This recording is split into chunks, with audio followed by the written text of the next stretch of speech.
táwọn èèyàn yìí jù síta is somehow it gets as it be, and that was why I didn't say anything about Mohbad again. I will only post few times and I will look at it, I will read, I will look at it, I will read, and I'll feel kí ló ń ṣẹlẹ̀ lórí ọ̀rọ̀ Mohbad yìí. But my people, don't let us deceive ourselves. Either we like it or not. Bàbá ọmọ ló lọ ọmọ Mohbad. Dad is the father of Mohbad. Gbogbo àwa yòókù pátápátá tá sínú family wọn agbọ̀rọ̀dù ni wá. So you see all of you who carry the whole thing for head like gala and this thing. You don't decide. Ẹ̀yin kọ́ lẹ kò sẹ́yìn kan tó lè wá sọ fún yín bẹ́ẹ̀ ṣe máa sin òkú ní ìdílé yín. Àìlówólọ́wọ́ kò pani lórúkọ dà. Bọ̀dá láàní fi sí. Honestly, if I tell you mi ò rí nǹkan tó ń lọ nípa story Mohbad left, right and center. It's just because I don't have the time. But when I saw this, my message is to Tonto DK. Please, if you are listening to me, help me to share it, or you tag Iyabo Ojo or Tonto DK. These are the people that pioneered the whole thing initially. And the family are not happy. Most especially the father is not too happy about the whole thing. The man insists, wọ́n gbọ́dọ̀ ṣe DNA test. Nobody, ṣé gbogbo ewo tí yín ṣé èèyàn kan lè wá sọ irú nǹkan tó ń bá bàbá Mohbad fà yí ẹjọ́ ṣé èèyàn kan lè ṣe fún Ìyábọ̀ Òjó àbí Tonto DK family. I'm asking everybody. All of you coming online saying no, gbogbo èèyàn ló yọ bẹ́tì, no yọ ṣíbìtì, no ṣe. Yes. But yín kọ́ lè máa sọ bólókù ṣe máa sòkú ẹ̀. This thing ìkọjá yẹn ti pọ̀ nínú ọ̀rọ̀ Mohbad case yìí. I saw few posts few days ago. Tonto DK ó ní ó ti tó kàn lọ gba òkú ẹ̀, ṣé kó má ṣe. Ẹ̀yin èèyàn mi, èmi ò ríro eléyìí rí nílẹ̀ Yorùbá o. Ọmọ Ìgbò ní Tonto DK now, a gbọ́ pé Mohbad ṣé ìdúró wo ni gbogbo yín dúró tí ń gbà tó wà láyé? Gbà tó wà láyé, I don't know him.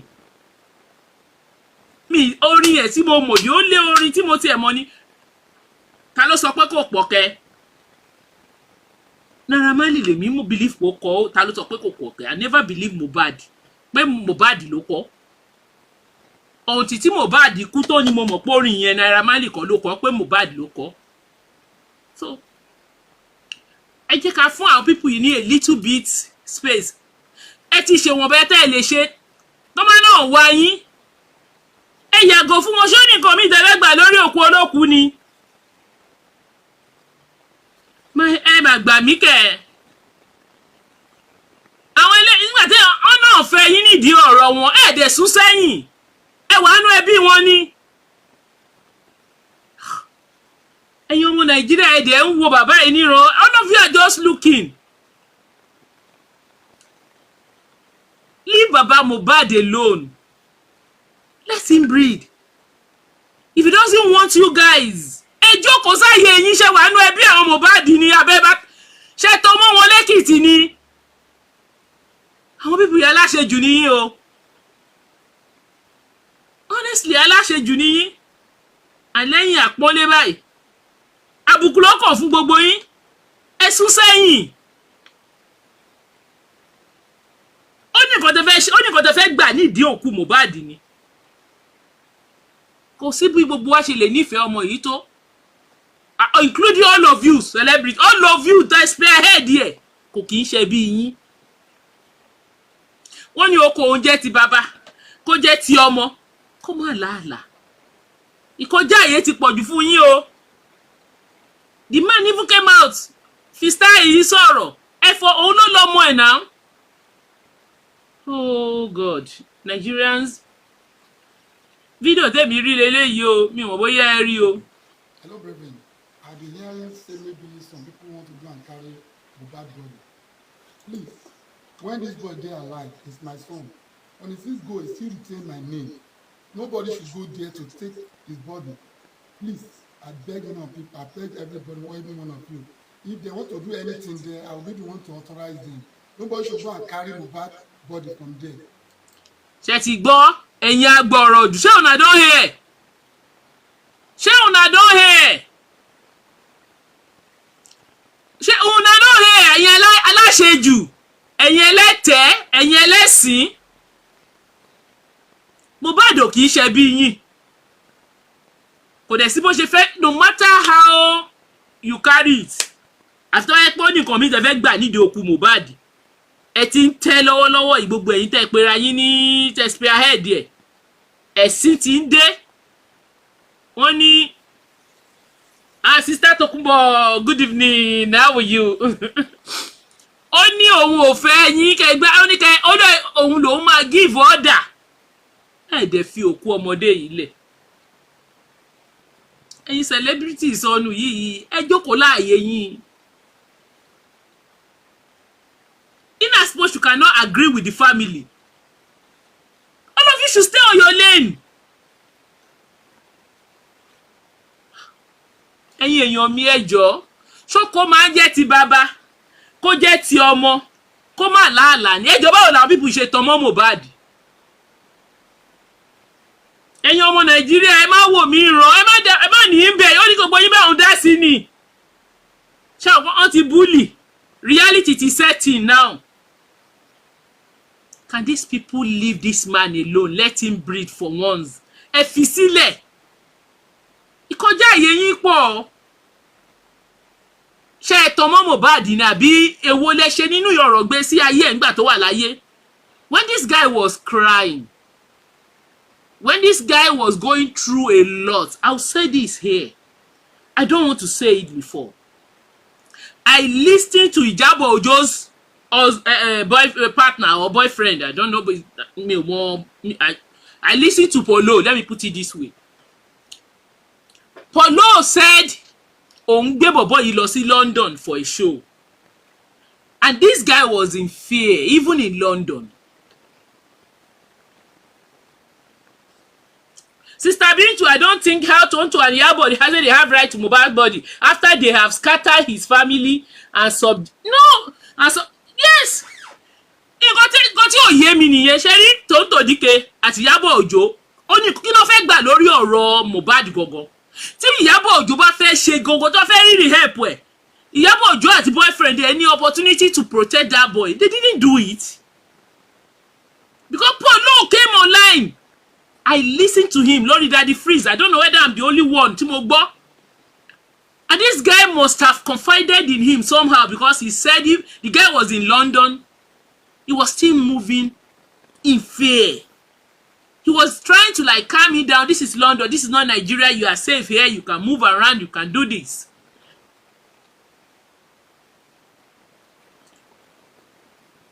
Honestly, àwọn people yìí kọjá àyè wọn o. Tẹ́ ẹ bá rí yàn bá yín sọ̀rọ̀, Iyabo Ojo àti Tonto Dike, tẹ́ ẹ bá rí yàn bá yín sọ̀rọ̀, ẹ ti ń kọjá àyè yín.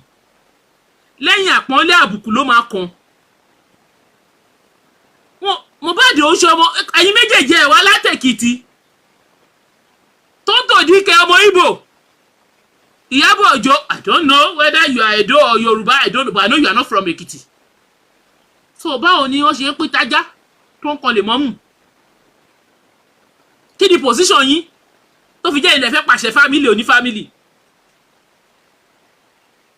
Ẹ̀yin ọmọ Nàìjíríà, let us call a spade a spade.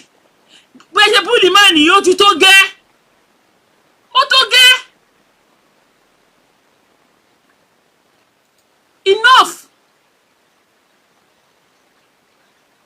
I don't know if I'm the only one that is feeling like this, that is thinking like this. Àbí because ọjọ́ ìmọ̀ máa ń wò pé èmi ò rí bí tí stranger ti ń pàṣẹ nǹkan tó ń ṣẹlẹ̀ nínú family àwọn onífamily o. Gbogbo yín dá is a celebrity, is òkú gbogbo wa, stranger nìyí. Oko òun jẹ́ ti bàbá, kó jẹ́ tọmọ, kó má làálàá. No matter you put it, no matter how you put it, no matter how you package it.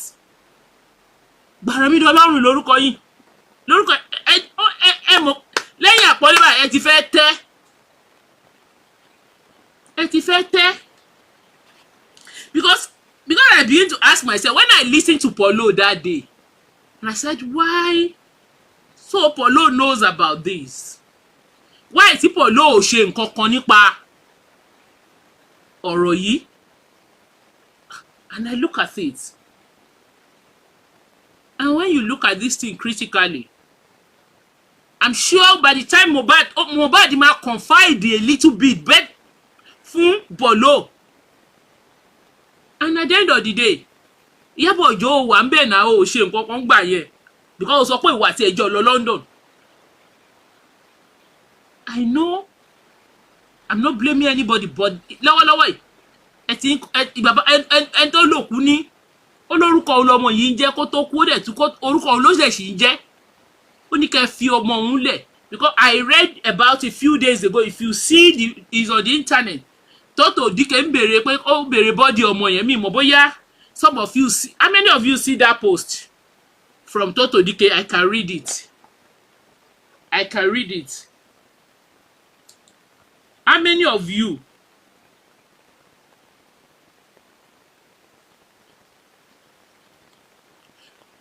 Okay, somebody says something here. So the wife is the next of king. Wàhálà ti wà. Pressure today. My sister, somebody sent a message to me, and let's look at it. My sister, once you are married of a legal age, the wife is the next of kin. I agree with you, ma. But in the case of Mohbad and Wunmi and everything, there are more to Wunmi's story. I know they hear your language, oh. Okay, Sister Favor, I will return. I'm going to talk. I will speak English now. But somebody said something. So my sister, can you reply me? You are saying, does Mohbad dad has right over? Okay, let me ask this question. Ejo, is it Wunmi that has right over Mohbad's corpse or Mohbad's family? Nigerians, please, I want somebody to help me. Who? Bintu said the wife did a customary non-court marriage. Mohbad's father is still the owner of the body. Nigerian, let's reason together. I'm going to put the phone out. Let's reason together. You see, this case has been going on, and now people are saying it's Wunmi that has rights, not the father. So I'll play this voice, and I'm going to put the number out there. I want us to reason together. You can call the number, make your contribution. Do you think Mohbad dad has right to his son's corpse, or Wunmi the wife? Have they really legally married? Honestly, I don't know, because I think they did a customary kind of. It's not a court marriage. Is it a court marriage? Because what we saw online, I don't know. Make I not talk the one where I don't know. Who has the right to the corpse of Mohbad? Is it Mohbad's father or Mohbad's wife? Because we have two parties here, and this family, they are in. I can't. Let me say the other way around. If I say what is in my mouth, but I will skip it. Please, everyone, who supposed, if Wunmi feels she has right, she won't have given him the body for the first burial. Being to thank you, Okulakayi ọpọlọ ere ò ní bàjẹ́. So if Wunmi has, if tó bá jẹ́ Wunmi ló ní body, why tí Wunmi gbé òkú yẹn lọ fún bàbá Mohbad kó sin? In fact, I think we need to look at this thing critically. This is what Mohbad. This is a message to Mohbad's father. This one I know is to Tonto Dike. I've been hearing say maybe some people want to go and carry Mohbad body. Please, when this boy dey alive, it's my son. When he still go, he still retain my name. Nobody should go there to take his body. Please, I beg you know, people, I beg everybody, every one of you. Wàhálà wà Nàìjíríà o. Lẹ́yìn ikú Mohbad wàhálà wà o. Body from there. I beg everybody, please, Nigerians, help me chat on them. So Nobody should go Mohbad there. verified say they Because didn't do court marriage. Wala they wow. need justice for Mohbad. And people now say they want to go and bury. After bury, wetin remain now? Let this justice take place first. And the rest of Wala things they're dey supposed to do, the DNA o. is necessary. That's it. Who has the right to this body? Mohbad's dad or Wunmi? I'm going to put the phone number there. I want us to reason together. People want to go and carry Mohbad body. Please, when this boy dey alive, it's my son. When he still go, he still retain my name. Nobody should go there to take his body. Please, I beg you now, people, I beg everybody, every one of you. If they want to do anything there, I will be the one to authorize them. But the man wants DNA. This case is deep. I beg everybody, please, Nigerians. Whether they are legally married or Mohbad's dad has a say over his son's, where there is dispute between two, over his son, where there is dispute between the two, the government will mediate and give the final verdict. God bless you, brother Theo. The rest of things we're supposed to do, the DNA is necessary. The man is asking for DNA. He said DNA is necessary. The fact, although in Yoruba it is abomination for parents to bury their children, Mohbad's father is still the owner of the of his child's body. Oku Ataye, he owns it. 0784958. So if you want to contribute, you can call the number. This number I want to put here. Let's reason together because kò yé mi o. Àti pé all these people, àwọn tó sọra wọn di oh my God. So I'm reading comments, what everybody is saying. Another person said, and I'm going to read it. Somebody, my sister, once you are married of legal age, the wife is the next of kin. She doesn't know her rights. A 24-year-old years. She doesn't know the law now. So are you saying that Mohbad dad doesn't have the right to his son's body because the wife is she's the next of kin? She's legally married to the husband. What is your take on this? Don't Baba Mohbad have family. His family can bury the guy if he doesn't want to see the body. Yes, Oluwaseun. But my concern is that all these people that turn themselves to their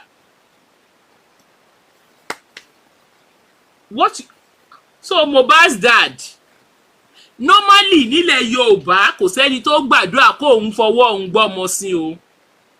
Gbogbo wa, gbogbo ẹni tó wò mí pátápátá. So another message came in. DNA can be done, but Wunmi is the wife, next of kin recognized by law of the land. So Wunmi is the one that have right to the body. So Wunmi ló ní right sí body Mohbad. We are learning every day. We are learning. So Wunmi has the legal rights, but Mohbad has family now. Baba Mohbad wá láti inú ẹbí kan now. But why did Wunmi send Mohbad's corpse? For the first instance, when they buried this guy for the first time, you remember they sent it to Ikorodu? They sent him to Ikorodu.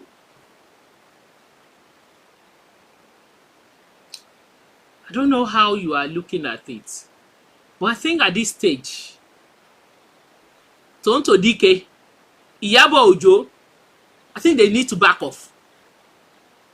They should allow the family to sort out their problem. I learned that Mohbad, Wunmi's sister, ó ń fi ìwé lọ́ọ̀yà lé àwọn kan kiri. Oríṣiríṣi. Mohbad no talk, he say plenty trouble dey. Ó wà after òkú òun. If Mohbad's father is still alive, Wunmi doesn't have right to the body in Yoruba land. Mohbad's father is alive. You mean Mohbad's father ló ń sọ̀rọ̀ yìí? This is Mohbad's father talking here. I've been hearing say maybe some people want to go and carry Mohbad body. Please, when this boy dey alive, it's my son. When he still go, he still retain my name. Nobody should go there to take his body.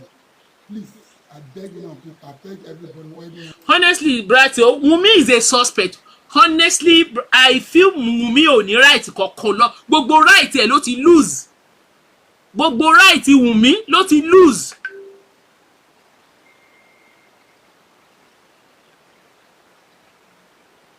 My question is that Wunmi went to registry with Mohbad. Mi ò mọ̀.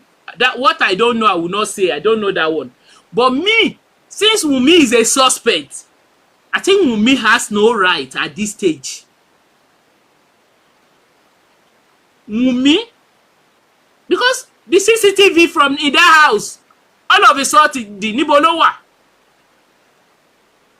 When you look at Mohbad's case very well, because I initially from day one, I have one of my sister. They didn't do registry, they only did traditional wedding. So, ó dàbí pé this law get a leg Wunmi tó bá jẹ́ traditional ló ṣe. But honestly, before if the first day I listened to, after I look at the whole thing, when I listen to Mohbad voice notes against Wunmi and everything Mohbad said there,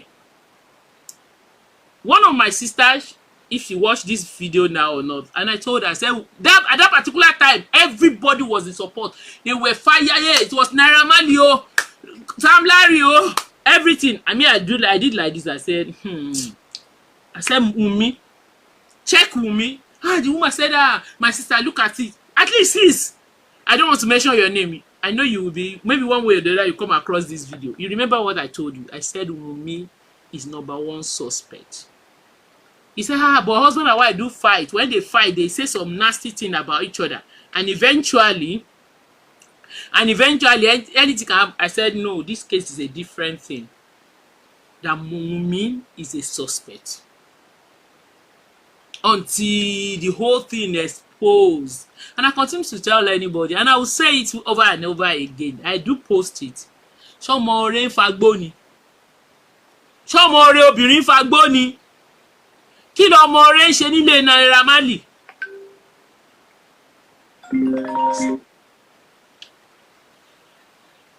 Hello, good evening. You are welcome. Good evening, sir. You're welcome to the platform. Ní bínú ni, my mix ọ̀rọ̀ mi both Yoruba and English. Go ahead, sir. You are free, sir. I understand Yoruba very well. Go ahead, sir. English. Not that I can't speak English. Go ahead, sir.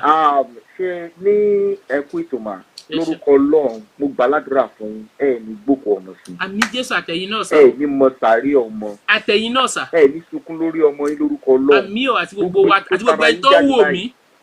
Jókòó báyìí. Jẹ wọn mọ. Àmín o, àti gbogbo ẹni tó ń wò mí.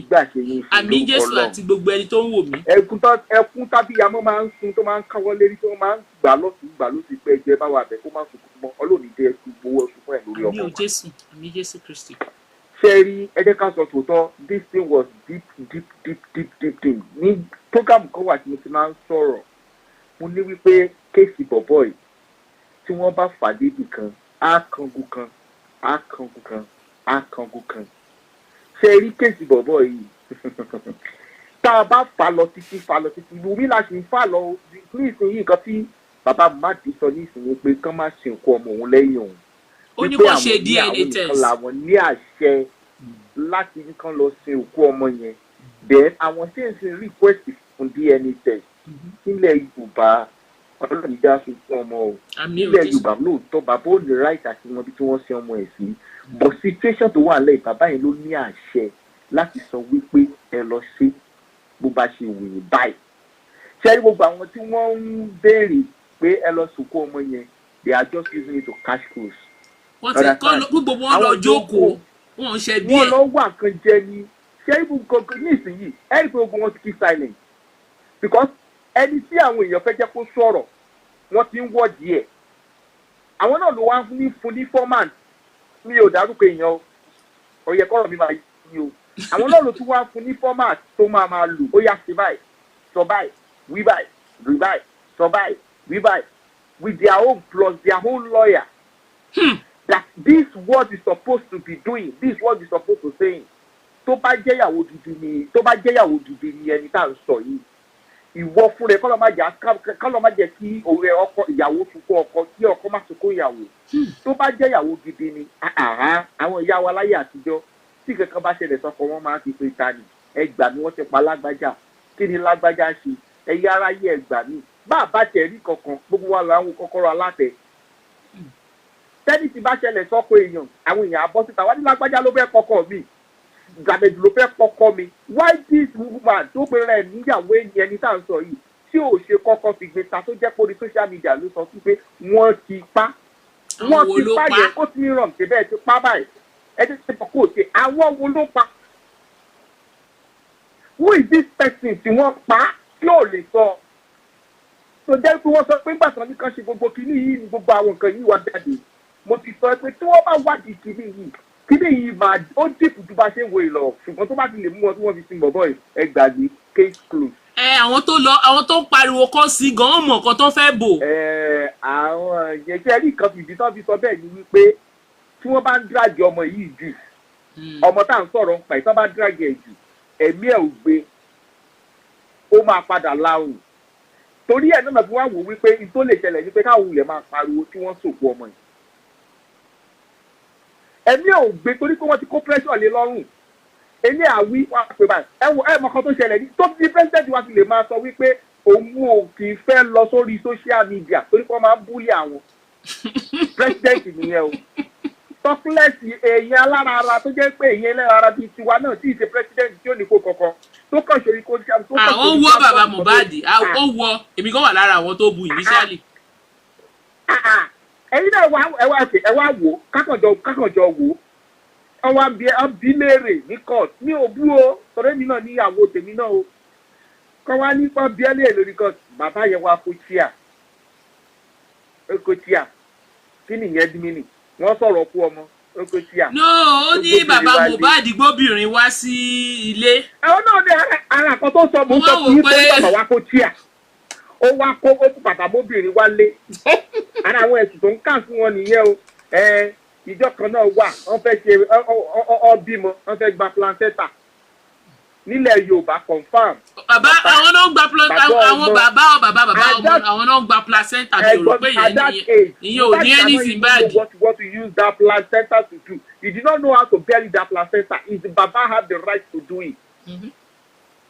bàbá náà ọmọ yẹn máa gbé ìyàwó máa àwọn dókítà máa gbé fún ọmọ tó bí ọmọ ẹ ọmọ yẹn ló máa wá gbé fún bàbá mi ibo ní ká ṣe kìíní sí àwọn ló máa wá lóúnjẹ yẹn pé bàbá yẹn gbòdì máa ṣe wọn á fún ní guideline this how you do it gbogbo tó ń sọ yẹn àtàmọ́ tó bá fẹ́ jẹ́ káwọn èèyàn mọ̀ kó wulẹ̀ sòótọ́. àti pé kí ló ṣẹlẹ̀ sí CCTV inú ilé wọn. ó yẹ kó yé yín náà. CCTV inú ilé wọn kí ló ṣẹlẹ̀ sí. CCTV ó ló ti bàjẹ́ wọ́n ti kọ́ ṣé gbogbo nǹkan tó wà lẹ́yìn is already written down gbogbo ìgbà tí o fi sọ̀rọ̀ yẹn wọ́n kọ́ ní gbogbo ọ̀nà tó máa fi sọ̀rọ̀. àti pé ṣé ìnìlọ́kọ́ ti kú ni why this inquest because òun ló gbé jáde why tó fi lọ ṣe yọmọ sọ wọn ní nǹkan tó fẹ́ bò. kí ló dọ̀kẹ́ ẹ̀kọ́ sọ báyìí ni kí ló yẹ kí wọ́n jẹ́ kí prime boy àti nurse kí wọ́n sọ̀rọ̀ lọ́jọ́ yẹn níṣojú ẹ̀. kí ló yẹ kí wọ́n jẹ́ kí wọ́n sọ̀rọ̀. nǹkan tẹ́mi mọ̀ ni pé kí ló dé. there is more to mo ti sọ fún wọn láti bẹ̀rẹ̀. kí ló dé tó jẹ́ wípé ìgbà tí wọ́n tó jẹ́ pé wọ́n ní aṣọ tí wọ́n náà sọ síbẹ̀ ó ní wọ́n yẹn sọ lẹ̀ Yorùbá ni èmi ò rí rí lẹ̀ Yorùbá o. Yorùbá àti ọ̀dọ́ wọn ni ọmọ bo lọmọ náà gan mi tẹ̀ wọ́n bí tọ́ ọmọ bo ni gẹ̀ yẹn. mi ti ẹ̀ mọ̀ sí ìṣẹ̀fẹ̀ mọ̀. ọmọ ìlú wo ni Wunmi ẹ̀yin ọmọ Nàìjíríà ọmọ bo ni Wunmi. ó jẹ́ jẹ́kiri mi ò tí ì rí rí pé ẹnìkan wá kú wọ́n wá ní pé ọmọ ẹ̀ ó wá faṣọ mi ò tí ì rí rí lẹ̀ Yorùbá. ó lè pọ́ sọ pé àwọn ẹbí òun ló ní kóun ṣe I don't know I think he said something. Anybody in the family of òní kò ṣe but anyhow mo mọ̀ pé òótọ́ á fi ojú hàn mo jẹ́ mọ̀ pọ́lọ́ aṣọ àṣìyẹ tó ṣe bí because this guy náà òun náà gan wá justice because wọ́n yẹn fòkú ẹ̀ gan ráre àánú ẹ̀ gan ṣe mí gan láìpẹ́ òkú ẹ̀ gan kan ráre káàkiri ni wọ́n gbé kúrò nínú kí wọ́n gbé lọ mọ́ṣúárì anyhow tó bá jẹ́ fi lè mú kán fi kún àlè. Ìjẹ̀bú àti Ìkòròdú ni Wunmi I give up ó dà bẹ́ẹ̀ náà. Ìjẹ̀bú tó bá jẹ́ Jẹ̀bú ó dà bẹ́ẹ̀ náà ó dà bẹ́ẹ̀. kò sí problem. mo gbà bẹ́ẹ̀. kò sí problem máa ṣètò lọ fáwọn rí. ẹ ṣe òsà ẹ ṣe òsà. Auntie Maureen, a lot of secret has been exposed by Mohbad elder brother on TikTok that Wunmi lied in the court. Ó tán. Sherry, I know my sister tó bá ń wò mí, I don't want to mention your name. You remember the conversation we had behind closed door, and I told you that Wunmi she's a suspect. That Wunmi, pé tẹ́ bá wo ẹni tó bá ní làákàyè tó ní àròjinlẹ̀ kó padà lọ gbọ́ voice note tí gbogbo wọn tí Mohbad sọ fún Wunmi nínú voice note yẹn. Maybe I should play that voice note to refresh our mind again. Popo. Let me read what my sister is saying here. They should put their differences are too much dysfunctional in the family. The police are not calling her one common law marriage. You see, ẹni tó bá wo that message, that voice note, tí Mohbad release. Kẹ́ bá fọkàn bá lọ dáadáa, tẹ́ bá gbọ́ gbogbo wọn ní tí Mohbad wọ́n ní ọmọ yẹn. Kẹ́ wá wò sí nǹkan tó ń ṣẹlẹ̀ lọ́wọ́lọ́wọ́ yìí. Ẹ mọ̀ pé iṣẹ́ ọwọ́ mi ò mọ̀ rárá. I have nothing against her, mi ò mọ̀ rí o, but tẹ́ bá wò dáadáa, iṣẹ́ ọwọ́ mi ò mọ̀ rárá. Ṣé ní lọ́kọ tí ń kú ni? Ẹjọ́ kí ni gbogbo à ń lọ? Àwọn Wunmi mà ló lọ sọ́dọ̀ Fálànà àbí ẹ ti gbàgbé ni? Ẹ̀yin ọmọ Nàìjíríà, so Wunmi ló ní ẹsẹ̀ tó bá jẹ́ Wunmi ló lòkú ẹ kàn gbòkú ẹ̀ fún. Hello, good evening ma, you are welcome to the platform. Ẹ káalẹ́ o. Oh, Maureen, are you on the show? Yes, please. Good evening. Oh, I want you back. I'm so happy seeing you. That's what I'm calling for. Oh, thank you, ma. I'm so happy, Maureen, that you are back. Thank you, May ma. God be with you. May God bless you in Jesus' name. Amen. And your family, ma. Thank you, ma. Okay, Thank bye-bye. you, ma. Bye, ma. Bye, ma. Bye. Yeah. Honestly, my people, let us kò yé mi, ṣé Wunmi ló ní right sí òkú Mohbad ni àbí bàbá ẹ̀? Ṣé Wunmi ló ní right sí òkú yẹn ni àbí bàbá ẹ̀? Èmi mọ̀ pé even if you love yourself, don't allow her cook indomie for you. Even if you love yourself, don't allow her cook indomie. If you try, you won't wake up from these 3 days. Èwo tún lélẹ́yìí, Princess Florence kò yé mi o, nǹkan tẹ́ ẹ kọ yóò yé wa ma o. I want to mo fẹ́ ká wo my people. Is Mohbad is he? Ṣé bàbá Mohbad ló ní ẹ̀tọ́ sí òkú yẹn ni? Because bàbá Mohbad is saying this, ẹ̀yin ọmọ Nàìjíríà. Bàbá Mohbad ní ká ẹjọ́ kẹ́ bá ń bẹ àwọn èmi dẹ̀ mọ̀ àwọn tó bá sọ̀rọ̀ àìlè sọ̀rọ̀ lónìí tó tòdíke Ìyábọ̀ Òjó dem. Nobody should go jail because the judges was saying we need judges for Mohbad, and people now say they want to go and bury. After bury, wetin remain now? Let these judges take place first, and the rest of the things we supposed to do. The DNA is necessary. Bàbá yìí ṣàfẹ́ DNA ọmọ yẹn. Bàbá yìí ṣàtẹnumọ́ Wunmi tí ẹ bá ẹ o. Hey, plenty enemy o wey dey follow Mohbad. Ó dẹ̀ sọ o. Ó ní plenty enemy o. Yes, now it is Baba Mohbad because they didn't do legal wedding. Only they didn't do legal wedding o. Plenty enemy o wey dey follow me. Yago Builder. Yago, I can't pick your call o. You know what? I'm live, Yago. I can't pick your call. I'll call you back when I finish.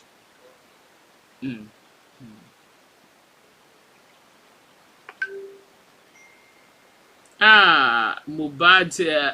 In fact, téèyàn bá gbọ́.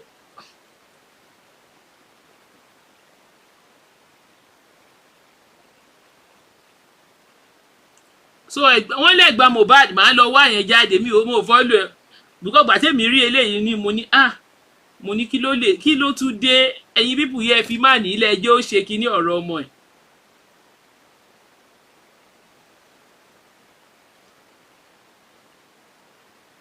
because èmi sọ kinní kan mo sọ kinní kan mo ní ṣé ọmọ rẹ àwọn èèyàn ń bú mi mo ní ṣé ọmọ rẹ ń gbélé Naira Marley ni ṣọmọ obìnrin ọmọ rẹ obìnrin ń fagbó ni ṣé nǹkan tó dáa ni kọ́ ọmọ obìnrin máa fagbó.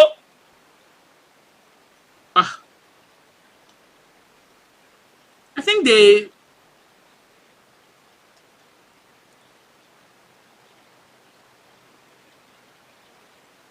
guys, basically, just like everyone has been speculating that there was actually a fight. Hi guys, it's your favorite.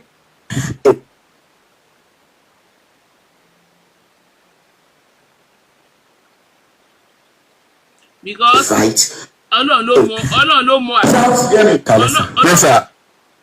The true story has been said on TikTok. Wunmi can never cook any good food for you than Indomie. Wala de o. Prince Ewole Tugbede. If you want to make it, don't ever try to taste the food o. Bàbá Mohbad láti gbọ́ o.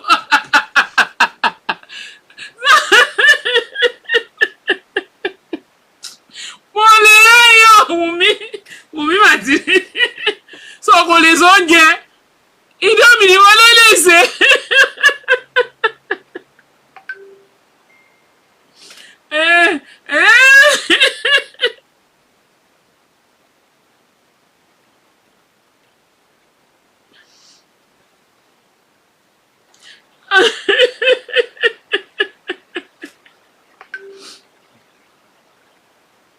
ọ̀rẹ́ mi. Bíbù ọ̀rọ̀ yìí ọmọ lè rẹ́rìn o. Ewo tún lè kò lè ṣe Indomie gẹ̀ ẹ̀jẹ̀ ìtúkà dáadáa. The true story as he said on TikTok tí mi ò ti ẹ̀ ń lọ yìí so nǹkan ṣẹlẹ̀ lórí TikTok. Wunmi can never cook any good food for you than Indomie. If you want to make normally ó yẹ kẹ́ ẹ mọ̀ pé Wunmi na very wah. Wunmi ní lọ́wọ́ because kí ni Wunmi jẹ́ ilé Naira Marley ṣọmọ ọ̀rẹ́ fagbó ni obìnrin for that matter.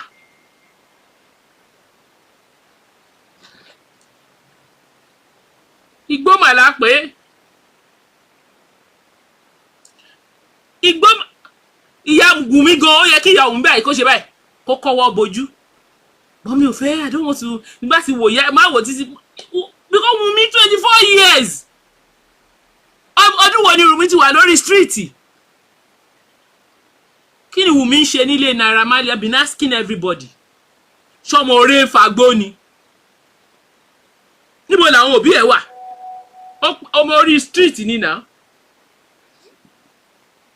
so gbogbo nǹkan tí àwọn èèyàn kàn ń sọ tó mo kàn jókòó mo ní ẹ gbà mí. There was a time I sat down and I asked people mo kọ́ sọ online mo ní kí ẹjọ́ kí ni Wunmi ṣe nílé Naira Marley ṣé ilé Naira Marley jẹ́ ilé tí ọmọbìnrin tí wọ́n tọ́ nílé eré ló ń gbé ni ẹ jẹ́ a má tanra wa ẹni tó bá ń fagbó ọpọlọ ẹ máa tọ́ọ̀ṣì lẹ́ẹ̀kọ̀ọ̀kan àbí èmi nìkan mò ń ronú bẹ́ẹ̀ ni kí lẹ expect from ọmọ tó high on drug àbí ẹ rò pé Wunmi fún ara ẹ̀ ò kì í mu ni báwo ni Wunmi ṣe ń survive láàrin àwọn Wunmi family are shameless instead they are suing ẹ má dá wọn lóhùn àwọn suing rádaràda wọn náà ń sùn àwọn tó ti fẹ́ẹ̀lì tí wọ́n mọ̀ pọ́n fẹ́ẹ̀lì tán láwọn ń sùn èèyàn kiri àwọn aláìní tìjú tó yẹ kọ́kọ́ bojú irú sùn òṣìwò náà ń sùn any small thing a máa sùn anything a máa sùn èmi ò ráyè tí wọn honestly I no get time if I get time màá jù sí wọn mi ò ráyè tí wọn àwọn tó yẹ kọ́ káwọ́ bojú ṣé nǹkan rẹ ni gbogbo nǹkan tó ń ṣe yìí nǹkan rẹ náà ṣe nínú ìdílé wọn yìí instead ẹ máa sùn eléyìí. Love can make someone love ló mú yàn fagbó ẹjọ́ ẹ̀yin bíbú yẹ ọmọ rẹ kan kò sí ilé Naira Marley àtọkùnrin àtobìnrin wọn mo sọ́rí o àtọkùnrin. Toby platform. Hello sis, how are you? Good evening. Hello? Hello, sis. Good evening. How are you? I'm fine, thank you. I'm You well? fine. I could join my Thank cycle you. plenty. Yes. Mo ṣe gbọ́, so bí mo ṣe ń wò yín, mo tún wo another person. Nǹkan Èèyàn kan yẹn, ẹ tún ní òun náà update ni. ṣe, èèyàn yẹn, èèyàn wá pé bàbá Mohbad live. In fact, èèyàn ṣì bàbá Mohbad ṣe hang up nsìn, so èèyàn ṣì ń ṣe show lọ. Ó sọ kí ni bàbá Mohbad sọ? Ó pe bàbá Mohbad live pé kí ló ṣẹlẹ̀ gangan. So bàbá Mohbad ní pé wọ́n pe òun àti ìyá Mohbad, wọ́n sọ fáwọn pé ara Mohbad ò yá. So àwọn méjèèjì gbéra láti Ìkòròdú. They were going to ibi tí hospital tó ń sọ fún wọn pé Mohbad wá. Ó ní báwọn dẹ̀ ṣe ń lọ along the way, wọ́n sọ fáwọn wọ́n attend sí nǹkan báyìí ṣe báyìí. Ta ló ń sọ ẹjọ́ ta ló ń sọ kíní yẹn fún ọ pé wọ́n attend sí? Àwọn tí èèyàn kan ń pe mọ́mì Mohbad along the line. Okay. You understand? So him and Mama Mohbad were going together. Jesus. To the place, to the hospital together. So Mama Mohbad wá ń pe àwọn èèyàn, maybe relative or àwọn tó ń bá Mohbad ṣiṣẹ́ tó pè wọ́n initially pé ara ò yá. You understand? So they were giving her updates as they were going on the way. So only at some point, wọ́n wá tún pè wọ́n pé come má bother o. This was they said around 7 p.m. táwọn ti wá dé Oshapa, London. So they now called and said, how far, where is the hospital? We are now in Oshapa, London. So direction hospital. But the person now said, no, Emma, worry, you can go back. Jesus. So he then told the Mohbad, I heard everything they have been telling you since we've been on this journey. No, something is not right. I hope it is not that the boy is dead. Something is not right. So he said, oh yeah, let us go to his house. So he said they go to his house around 9:30, 10. Lale. They go to his house, Lale. On getting there, they met a lot of people. In his words, he said almost 100 people. So he said he entered, that when he entered, àwọn hotel notice ara Mohbad nílẹ̀, òkú Mohbad nílẹ̀. That immediately he entered the house, he just walked to the staircase. Ibi tó máa táwọn ti máa lọ ń pàdé ẹ̀ níbi staircase. He said he saw aṣọ, àwọn rí aṣọ tí ẹ̀jẹ̀ wà ń bẹ̀. So àwọn ń béèrè Mohbad lọ́wọ́ ní òun ní dáàdì òun ní bí. So by the time he turned and went to the parlour, he met him on the floor. In his words, he said, wọ́n ti embalm the local way. Wọ́n ti fi cotton wool sí nímú, wọ́n ti fi cotton wool sí létí, wọ́n ti daṣọ bò. And he asked the wife, kí ló ṣẹlẹ̀? Ìyàwó ẹ̀ ní pé ara ò yá, ó ṣèṣe lọ́wọ́, wọ́n pe nurse kan fún lábẹ́rẹ́ tetanus. Abẹ́rẹ́ tetanus yẹn ló pòdì lára tó fi ṣaláìsí. That's what the man just said on the show. He called him live. Mi ò fẹ́ pé màá sẹ̀ǹtẹ̀ sí létà, mi ò fẹ́ pé orúkọ ẹ̀ tó ṣe show yẹn. And they asked him a lot of questions. Àwọn wo ló mọ̀ pé there is this video online immediately bombarded tó ń sọ pé ẹ mọ̀ kọ́ sí Instagram gbé ó ní ear infection náà kọ́kọ́ gbé o ṣe mọ̀ bẹ́ẹ̀. Wọ́n ní ó ní ear infection. There was another boy who did a video and said he was in one hospital, he wanted to go and collect injection. Mohbad walked into the hospital, he even took pictures with him, this and that and that. They just told all sorts of lies. My people. Because what this man has been saying, he has been saying the same since the beginning. He has been saying the same thing. Wọ́n bèrè lọ́wọ́ ẹ̀ Davido, wọ́n ní Davido fún yín 2 million. He said lọ́jọ́ yẹn lálẹ́ ọjọ́ yẹn nínú gbogbo pandemonium tó wà bẹ́ẹ̀ tóun ti jókòó pé kí ló ṣẹlẹ̀ orú náà wò lójú òun. Lèèyàn kan tí wọ́n bá òun tó sọ pé ọmọọṣẹ́ Davido lòun, ọ̀gá òun rán òun sí òun, ó ní kóun fóun 2 million. Òun ní 2 million Davido. Òun wá pé PA Mohbad pé wo lọ dá wọn lóhùn. So PA Mohbad ló gba owó yẹn. And he said, he told them, wọ́n pe ambulance. The ambulance came with a doctor. The doctor tested Mohbad again. Of course, wanted to him, wanted to delete, but the doctor still tested him and said he was dead. So he now said, okay, mortuary, but I need the police report. He said he went to a police station. They took him to a police station. The police people did not give them reports because police said, in Batoku, why didn't they come and report? When this thing happened, why didn't come and report? But the man did the right thing. He said he went. He didn't go alone. They all followed him there. Wunmi was there. All of them was there. He said Wunmi kitty, and he said no. This is not in line with my religion. From the police station, they went to the mortuary. The mortuary did not accept him. Again, because there was no death certificate, there was no police report, there was nothing. So the General Hospital mortuary will not accept him. Everybody knows that is how it works. Èèyàn tó ti kú látàárọ̀ tó jẹ́ pé wọ́n ṣẹ̀ṣẹ̀ alẹ́ yẹn ni bàbá ìṣẹ̀ débẹ̀. And imagine assuming the man did not even go there that night. When they told him you can go back, assuming he went back to Ikorodu, what would have happened to that boy? Okay. Maybe they would have buried him behind his father's back. Who knows what they would have done? You know, there is a video online. There was a video online. Mohbad did me. Tony Mohbad did to ku. Rántí video no money. So I'm sure that only Wunmi wà ńbẹ̀ nínú video happened. I'm sure that all of those things happened earlier. Because from what we have now heard, Wunmi was in that vehicle, the nurse was in that vehicle. That's what we have heard. And that was even after they had left the first hospital. Because they have come up out of the witnesses and also witnessed what is up Okada gone off in the lottery traffic. Okada lọ fi pé dé first hospital táwọn yẹn ti test pé dead on arrival. And then they now took him to a second hospital. So that video that we saw must have been when he was in the second hospital, on their way to the second hospital. So àwọn èèyàn kan bully Baba Mohbad for no just reason. And you know that in the Yoruba culture, an elderly person, èèyàn ò kí ń lọ gbọ́mọ ẹ̀sìn fúnra rẹ̀, ó máa ń rán àwọn èèyàn ni.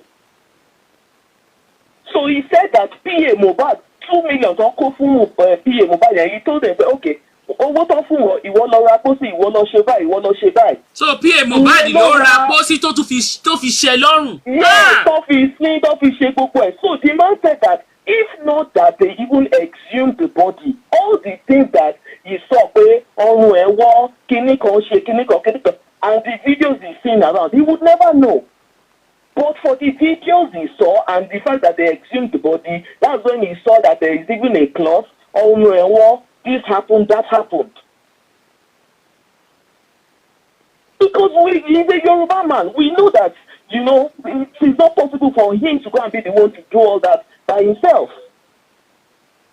Wahala wà láyé yìí o. Social media. Bully man now. The bully was too. And you remember that that was when I stopped. After I did that video, I apologized to him. I just stopped because I realized that a lot is going on. Most of these things, all this propaganda they are not real.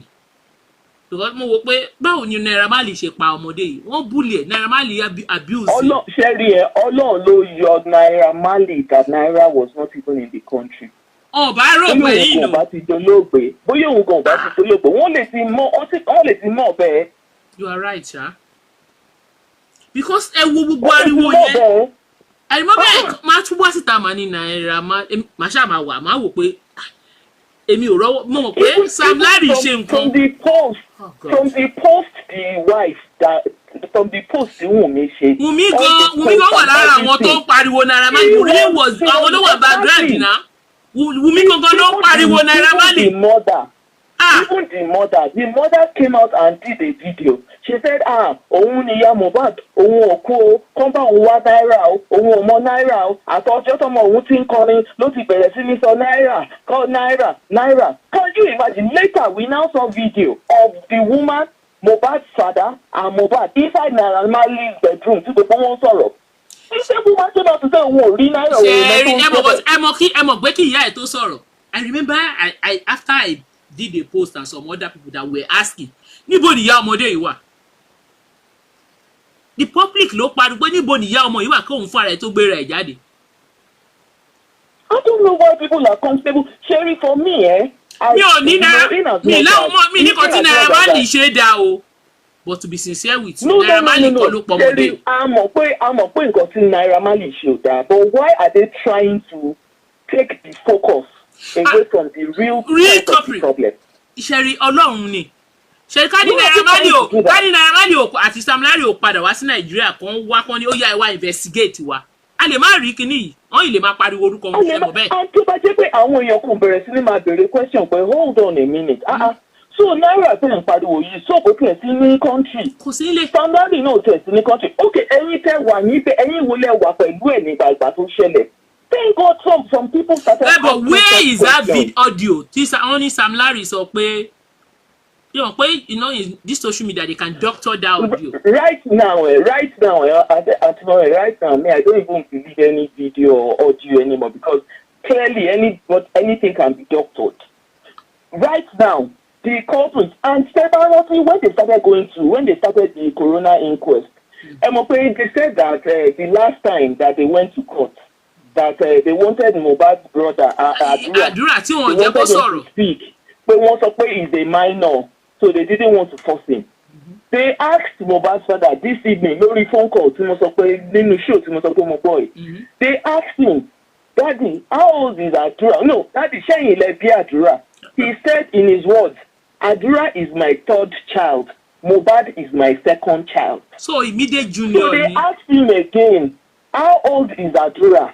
He said Adura is 20. He will be 21 on the 6th of January. So Adura is not minor. Saying Adura is 15. The man said Adura is 20. He will be 21 on the 6th of January. That's what the man said. But you know what? So why are they saying Adura is a minor? They are using media. You know these people. They are using media. What are they trying? What are they covering? What are they trying to hide? That's what I don't know. But the only thing when they got home, you know one thing I noticed? Very dark man. Oti Iyabo Shiso. Iyabo came out. Ó jẹ́ ká mọ̀ pé òun ní personal scores to settle with Naira Marley. Because ó ní Naira Marley fún àwọn ọmọ òun ní gbómu àti drug. So that alone, you only understand why she's looking for justice. And it is another person's sorrow. When that thing happened to Iyabo, why tí Iyabo pariwo Naira Marley síta? Why tó fi ń wá ọjọ́ tó máa bá tiẹ̀ jẹ́ gidi gan? Auntie Maureen, you see this thing in my own. I might be wrong, but from all the 1, 2, 3 that they are saying, Timon piece together here and there, it appears that after they got home, they continued their fight. Maybe tell them ultimately domestic violence. Because I mean, if truly they have been doing drugs as alleged, then we cannot rule domestic violence out.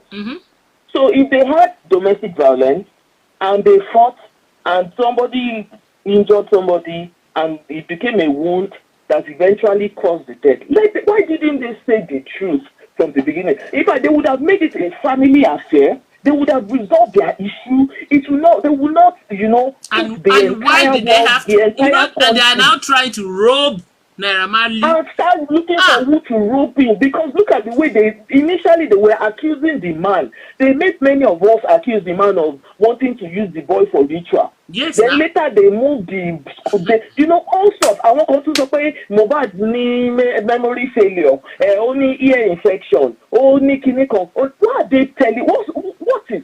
Okay. What exactly is their mission? Why can't they just tell the truth? A mistake happened. You fought with him or whatever. And they are trying to cover a lot of things. That was why they destroyed the CCTV. Even whether the CCTV was working or it was not working, it didn't stop them from telling the truth. How can they We tell didn't the have truth? to know. We didn't have to know. Like you said at the beginning, only OPP in fact, when everybody was saying Mohbad, mo láti pẹ́ ìjọ ta ló ń jẹ́ bẹ́ẹ̀.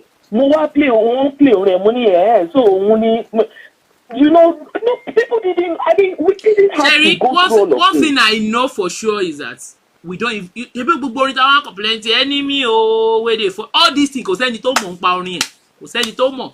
I know some few people mọ̀ Mohbad. People like me don't know him. Èmi ò gbọ́ rí o, mi ò mọ̀ rí o, even orin yẹn agídí la fi gbọ́. Náírà lèmi mọ̀, ìyẹn mo máa ń kọ́, OPP ó pọ̀ gan.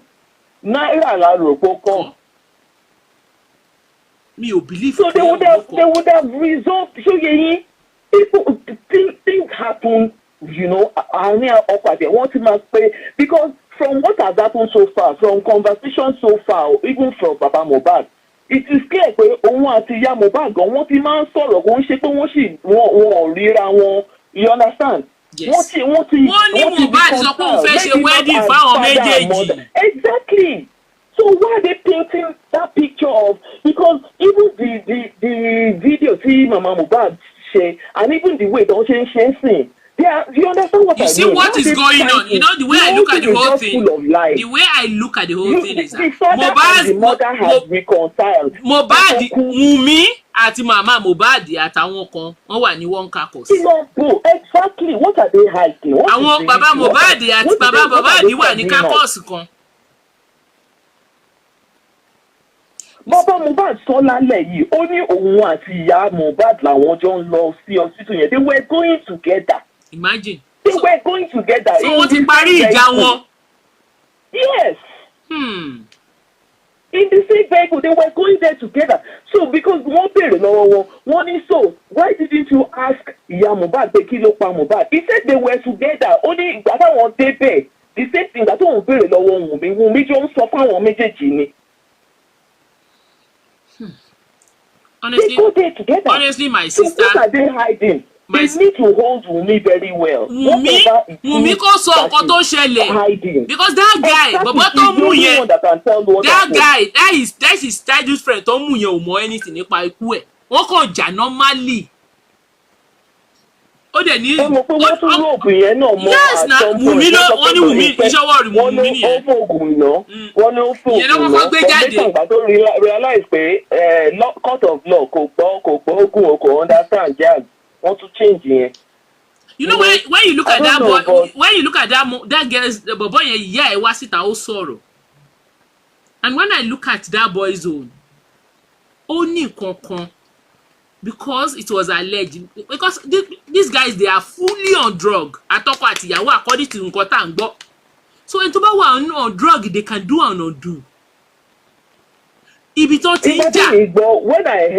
When I heard all these things and I heard the drug part, you know, even got to talk about one special autopsy, yes, key government still step in. When they said, oh, that in fact, when they said, oh, maybe he went for a show, the first thing I said was, all these artists, they want somebody to share drugs. So about drug only perform, but some of them.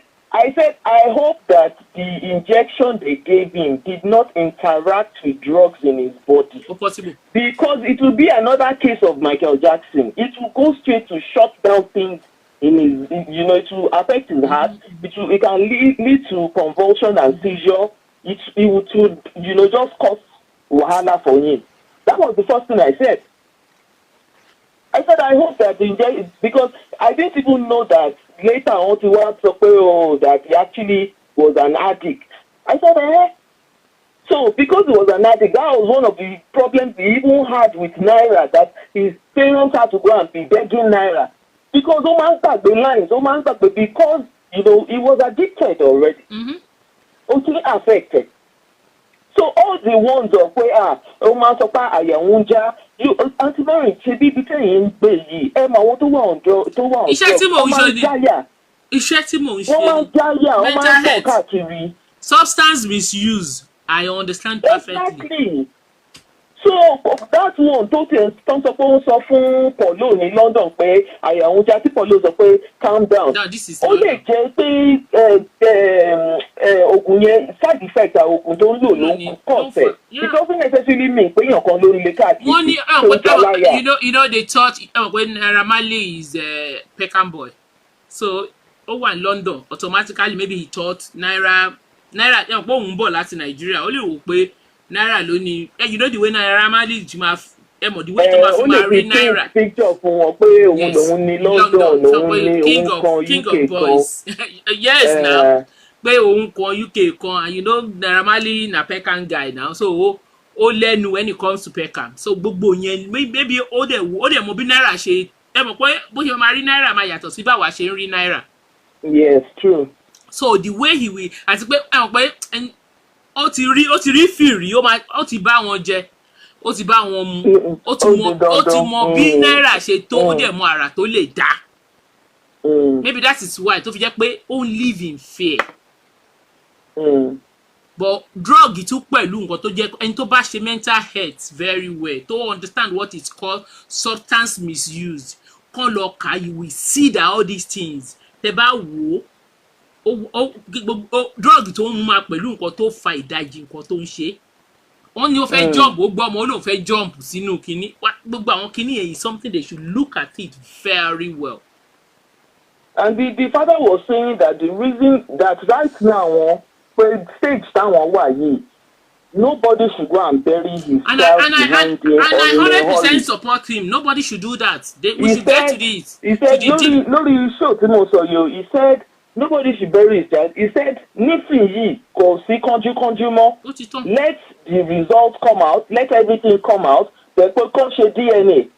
Pé because tí wọ́n bá ṣe DNA pé Mohbad á máa bínú sóhun. Pé because he must know. Bóyá ẹ̀jẹ̀ Mohbad ni you understand pé right now no cause for rush they should just do it.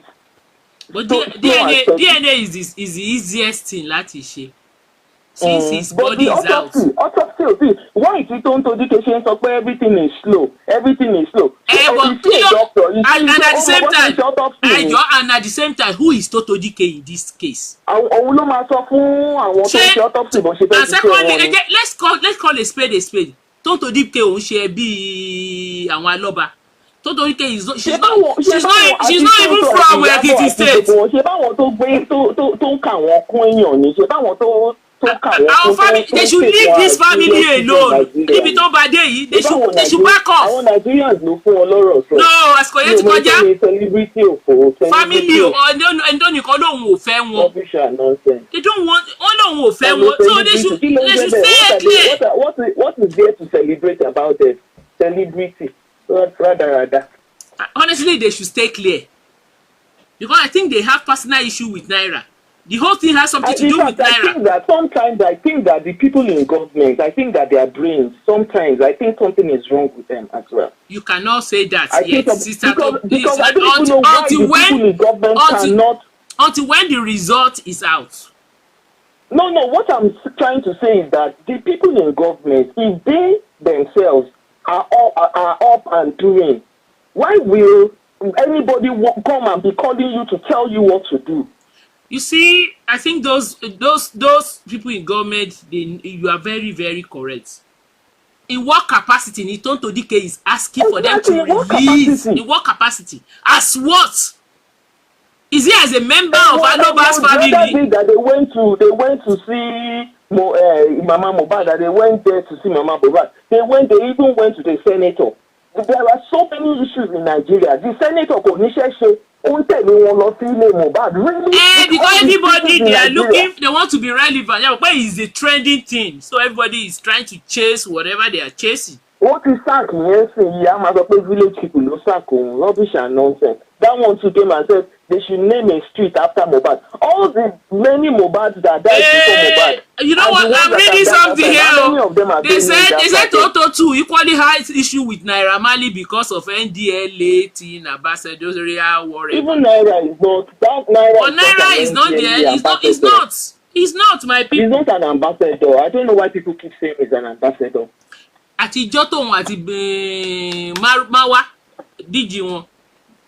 Àtijọ́ tó ti ya fọ́tò yẹn ni wọ́n ti ní NDLEA sí miss ẹ̀.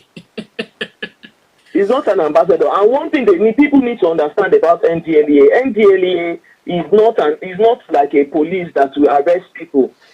When they see people doing drugs, they stop them. But the main thing that they do is they rehabilitate them. They take them into centers. They take them into homes. That's what they do. So NDLEA. Does NDLEA have a rehab center in Nigeria? They have several, not only one. Because I'm one of their. I'm one of their advocates. I'm not a staff. You understand? But I'm one of those who pushes out their work and to create awareness for people.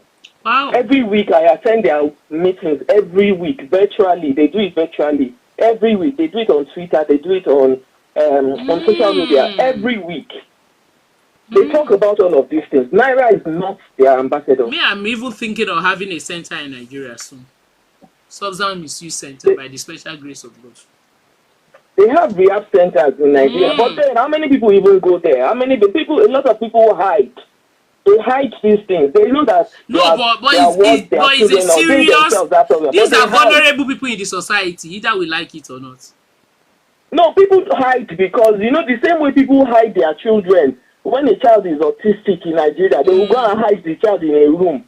They will go and hide that. It's the same way they hide in Nigeria. Everything is hide. In fact, Mr. Maureen, because I was listening to the man talk, and I was like, wow. That's good.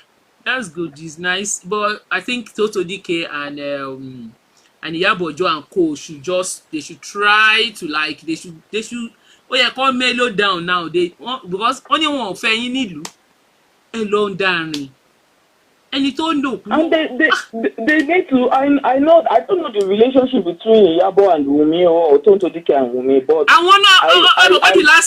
first time Iyabo is the one that opposed to pé Wunmi máa sọ̀rọ̀ lọ́jọ́ bye, and Wunmi is going to say this. But my message for both of them, fún Iyabo àti Tonto, is that they should remember that they are parents. Lágbára Ọlọ́run, none of us ló máa experience nǹkan tí Baba Mohbad ti experience. I pray that they will not experience it. But they need to consider themselves. They need to, sometimes, you need to sit back, especially when it is not your business. Sometimes you need to just stay away. You see, this particular one is none of their business. My sister, how would they feel? It's none of their business. They should just respect this man's wish, no matter what. They should just back off. They shouldn't even wait for him to make a wish before they respect it and stay away. The other day they said they were going shopping for coffee and they were doing video. If it were, God forbid, would they allow their own children, be treated that way? Because ṣé èèyàn kan lè kú lẹ́bí Ìyábọ̀. Nǹkan tí mo fẹ́ béèrè lọ́wọ́ Ìyábọ̀, ṣé èèyàn kan lè kú nínú family Ìyábọ̀ kéèyàn kan wá spearhead ẹ̀ báyìí ṣó máa gbà? You go and turn coffee buying into everything has to go on social media. Everything is normally initially when they started initially when Yabo started, I'm in support of it because I thought she was looking for justice, honestly. But when things begin to unfold itself and begin to see so many things, we were all in support because we honestly initially I won't lie to you when I saw Iyabo when she came out before. I said yes. Because we believed the lie. We believed that it was Naira Marley. We believed that they because when I said, how can Naira do this? Said, cult, the cultism. Yes, you understand? But initially, when I begin to say, I said, Naira will see you. Naira will see. Naira Marley, no, Naira Marley kill this guy. And the father said it. You remember when the father said that kò ṣe Naira ló pa, ṣé o pé gbogbo ara padà lọ bú bàbá Mohbad again. Because he said it pé kì í ṣe Naira ló pọ̀ mọ́. wọ́n tún sọ pé ó rush ó sáré lọ bẹ́ẹ̀ wọ́n sọ pé wọ́n tí wọ́n ṣe at least Wunmi mọ̀ pé wọ́n lọ pé Wunmi mọ̀ nǹkan tó pa ọkọ ẹ̀ Wunmi ò sọ̀rọ̀ Wunmi fara ẹ̀ on point hard towards Naira Marley now. Exactly. Wunmi is talking. Wunmi go on point hard towards Naira Marley and Sam Larry. Nǹkan tí Wunmi sọ nìyẹn. Ó mọ̀ pé mortuary ò gba òkú ọkọ ẹ̀ kó sọ̀rọ̀.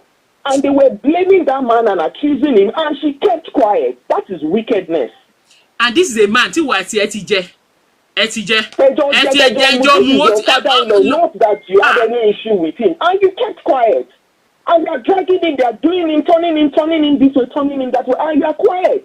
Meanwhile, you were in the picture all through. We knew that because the mortuary did not accept it. The man said that he got to Mohbad's house around 9:30 p.m. So imagine later that night, Mohbad maybe later àárọ̀ àbọ̀sán. Òun ṣẹ̀ṣẹ̀ délé Mohbad ní 9:30 lálẹ́. It was that same night that they went to police station. It was that same night that they went to mortuary. You understand? And you know how the body start out. Mo gbèdì fún. Anyway, kò jọ mí lójú. Ọmọ rẹ̀ ò kì í mú gbó. And they know the truth, but they still came out to say, why did he bury him in a hurry? The man said that Wunmi sọ fún òun why don't they take the body to Ekiti? Thank God he did not take that body to Ekiti, because they would have twisted the story in his hands. For me, the only issue that I have in this whole thing is, why throw the entire country into pandemonium when you know the truth?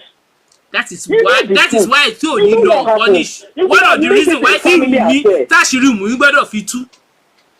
Because ó gba omijé lójú ọ̀pọ̀lọpọ̀ abiyamọ. It happened, you would have called the father, called the mother, called your own parents too. You people would have made the family affair. You now turn the entire country, turning people this way, that way, turning, it's Naira today, it's Sam Larry tomorrow, is this, is that. Later, we now started hearing, there was a fight with Prime Boy, there was this, there was that. Later, we heard about the nurse. They never mentioned the nurse before. They never told us they called the nurse to the house. They never told us something happened on Sunday. Is from Benin Republic. They didn't tell us the nurse was in Cotonou, and they waited for How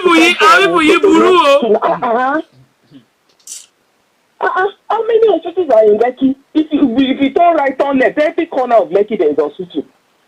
You didn't tell us all that. You are now coming to that girl. Àní ọjọ́ tí èmi ti listen sí voice note yẹn mo ti sọ fẹ́yàn ní ọjọ́ kejì tí Mohbad kú ni mo ní this girl number 1 suspect. Wọ́n ní sister Maureen ṣọ́kọ àtìyàwó lè jà ní mo ní àwọn èèyàn ṣe láwọn promoter Wunmi, they refuse to post that video, that audio tí Mohbad release fún Wunmi.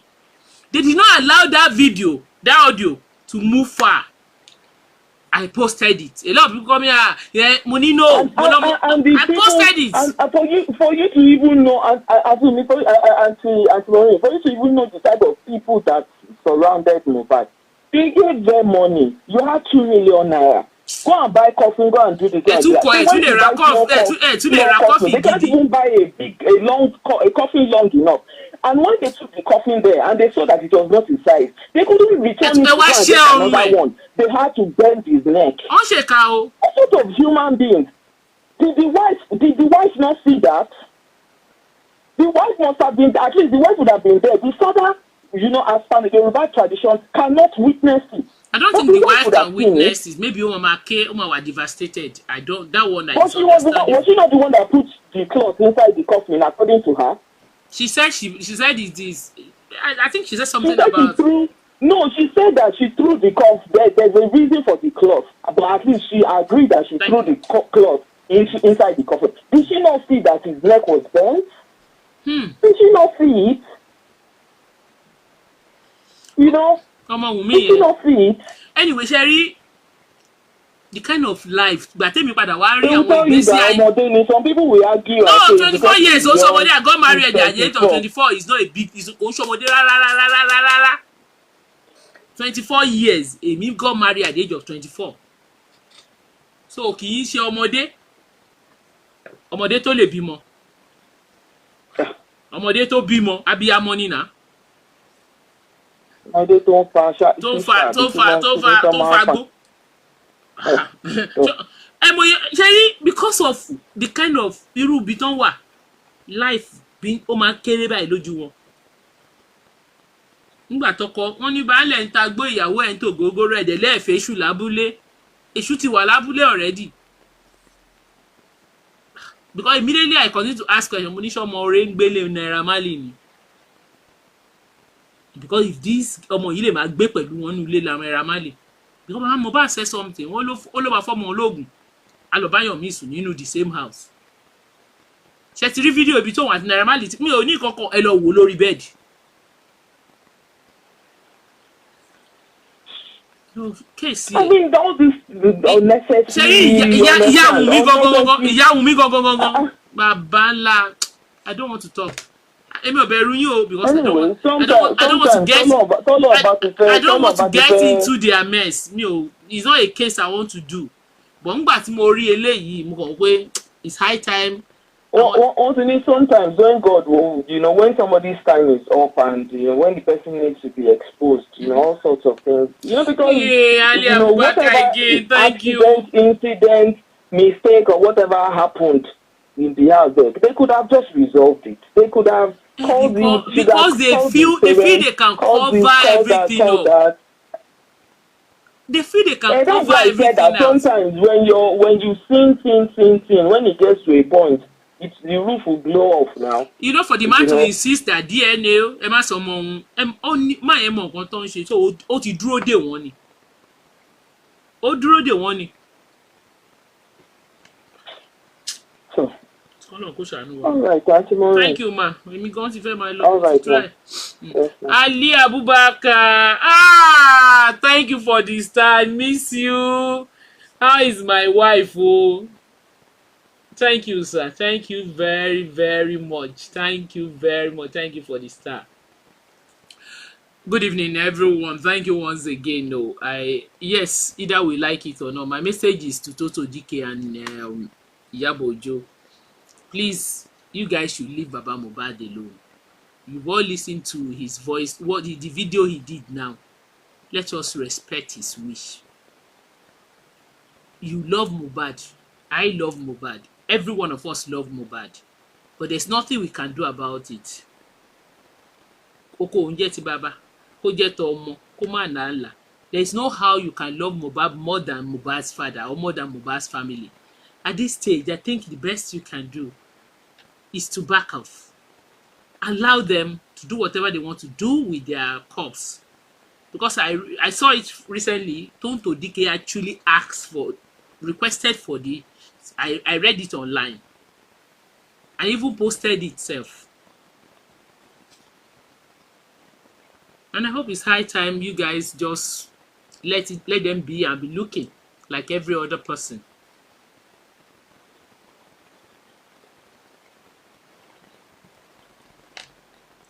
Thank you, everyone. Yes, I know I'll be coming online soon. I'll come back. I'll soon start my program. We will start. We will start very soon. We will start. So I want to use this medium to say thank you, everyone, for joining me tonight. I have to go. I am coming back. I'll find time. At least once in a week I'll be coming now. Even if I'll reduce it to at least every Sunday. It's not going to be like I don't come online at all. So thank you, everyone. I have to go. Ali Abubakar, thank you for the star. Thank you, every one of you. Thank those of you that call in. Thank you. Please, ní fọwọ́ wa gbọ́mọ wa sí o. Wọ́n ní fòkú àwa náà ránṣẹ́ sílé o. Ní fọwọ́ wa báyìí. Ní mọ sàárè ọmọ. Kò sẹ́ni tó gbàdúrà irú nǹkan tó ṣẹlẹ̀ ọ̀fọ̀ tó ṣe ìdílé àwọn Mohbad kó ṣẹ̀ wá. Kò sẹ́ni tó tọrọ ẹ̀ láéláé. So let us, one way or the other, let's allow them. At least this one is different from when they first started the case. Some of us, we don't even know what was going on. we all cried online. But now the whole thing become clearer. Òótọ́ ọ̀rọ̀ ti ń jáde díẹ̀. Please my people, ẹ jọ̀ọ́, let Mohbad father ẹ jẹ́ kó ṣe nǹkan tó fẹ́ ṣe lórí ọmọ. Àwọn náà bí ọmọ wọn. Kò sí bẹ́ẹ̀ ṣe love ọmọ ẹ̀ tẹ́ fẹ́ love ẹ̀ tó òun fún ara ẹ̀. Kò sí. So you see this, kò sẹ́ni tó lè wá, ẹ̀yin tẹ́ ń pàṣẹ lórí, ẹ fẹ́ pàṣẹ lórí òkú ọmọ yẹn, kò sẹ́ni tó lè wá pàṣẹ ìdílé yín. And I say it, kò sí èèyàn kan tó lè wá sínú ẹbí yín kó wá máa pàṣẹ. So ẹ jẹ́ kí àwọn ẹbí wọn kó ṣe nǹkan wọn. Ṣé lẹ́yìn eléyìí ẹ fẹ́ bẹ̀rẹ̀ sí í tẹ́, lẹ́yìn àpọ́nlé àbùkù ló máa kàn. Thank you everyone, I have to go. I'll see you next week Sunday. I'll try to come back next week Sunday. I want to come back. Honestly, I'm trying to like get back. Thank you everyone, I have to go. Good night. Thank you all for sharing, for watching, for contributing. Thank you. Bye.